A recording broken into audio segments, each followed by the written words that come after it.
இன்சொல் அமுது வழங்குபவர் சுகி சிவம் அவர்கள்.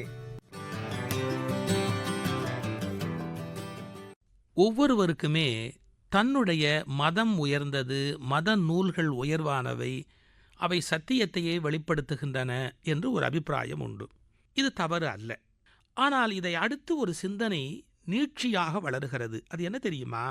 இது உண்மையாக இருப்பதாலேயே மற்றவையெல்லாம் பொய்யாக இருக்க வேண்டும். இது உண்மையாக இருப்பதாலேயே மற்றவையெல்லாம் உண்மையாக இருக்க முடியாது என்பது போன்ற ஒரு கோணம், ஒரு சிந்தனை இவை வாழ்விலே ஏற்படுவதற்கு வாய்ப்பு உண்டு. நன்கு ஆராய்ந்து பார்த்தால் எல்லாமே உண்மைதான். ஒவ்வொரு வகையில் ஒவ்வொன்று ஒரு உண்மையை புலப்படுத்துவதற்கான முயற்சியிலே இறங்கியிருக்கின்றன. இப்போது இதற்கு எதிரான ஒரு கருத்தையும் உங்கள் சிந்தனைக்கு நான் வைக்கிறேன்.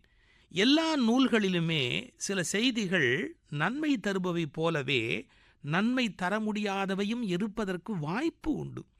அதாவது அந்த மதத்தின் ஸ்தாபகர்கள் ஒரு சந்தர்ப்பத்தில் ஒரு குறிப்பிட்ட நியாயத்திற்காக சொல்லிய உண்மை எல்லா காலத்திலும் எல்லா இடத்திலும் பொருந்துமா என்று கேட்டால் பொருந்துவதற்கு வாய்ப்பில்லாமலும் போகலாம்.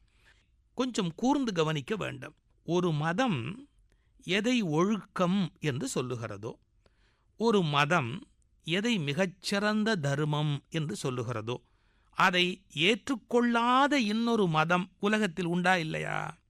இப்படி நாம் சிந்திக்க பழக வேண்டும். ஒரு உதாரணம் சொல்லுகிறேன். புலால் உண்ணுவது தவறு, ஒரு உயிரை கொண்டு நாம் தின்னலாமா என்று இந்தியாவிலே தோன்றிய ஒரு மதம் ஒரு சிந்தனையை முன்வைக்கிறது. கொல்லுவதால் எந்த விதமான பாவமும் இல்லை, அதை இறைவனுக்கு அர்ப்பணம் பண்ணிவிட்டு சாப்பிட்டால் அது பாவமாக ஆகாது என்கிற கருத்தை இன்னொரு மதம் உலகத்தில் இன்னொரு மூலையில் வைக்கிறது.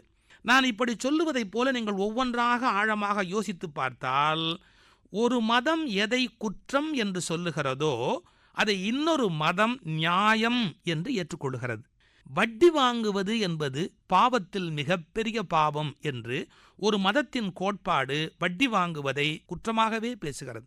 ஆனால் கொல்லாமை கூடாது என்று கருதுகிற ஒரு மதம் வட்டி வாங்குவது குற்றம் என்று கருதவில்லை.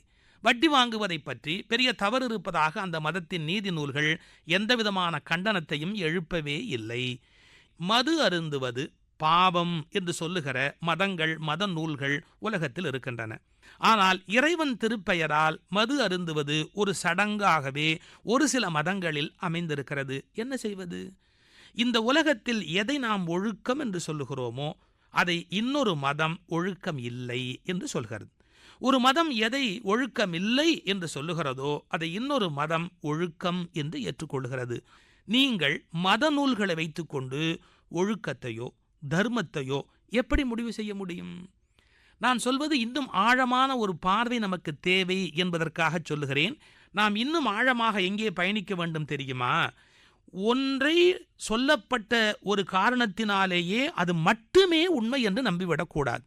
உண்மை இன்னும் ஆழமானது. அது அனுபவத்தில் வரவேண்டியது. நமக்கு இது பொருந்துமா பொருந்தாதா, நம்மளவில் இது சரியா சரியில்லையா என்று யோசிக்க வேண்டும்.